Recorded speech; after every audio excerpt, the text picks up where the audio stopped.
C'est bon, j'ai tout mon équipage? Les élèves de la section métallurgie du lycée Thépaut ont embarqué l'année dernière pour une aventure peu commune. Ils fabriquent les pièces de ferronnerie d'un affût, le support en bois et métal d'un canon du XVIIIe siècle. Je bosse sur des anneaux qui vont servir à être posés sur les canons. Donc là, je vais les couper pour pouvoir les souder pour qu'ils tiennent en place.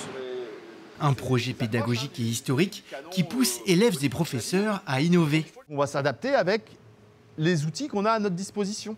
Ils réinventent des techniques et des outils du passé qui n'existent plus forcément aujourd'hui. Travailler sur le patrimoine, c'est quand même quelque chose qui va rester, c'est quelque chose qui va être exposé. Donc aussi, c'est un petit peu leur savoir-faire qui va être montré au public. Hein, on travaille un peu comme faisaient nos anciens, et puis comme ça, on perpétue un peu la tradition. Ces canons-là, ils étaient à poste comme ça dans les bateaux.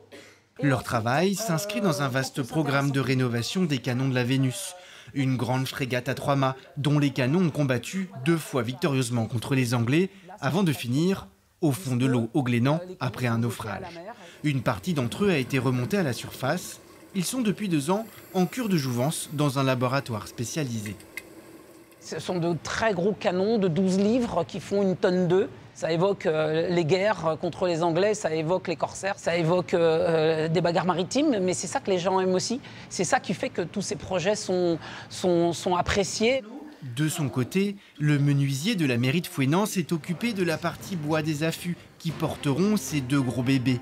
Au printemps prochain, les canons seront installés, l'un sur le continent, le second devrait prendre le large pour être installé au Glénan sur le fort Cigogne, non loin de ses camarades restés au fond de l'océan.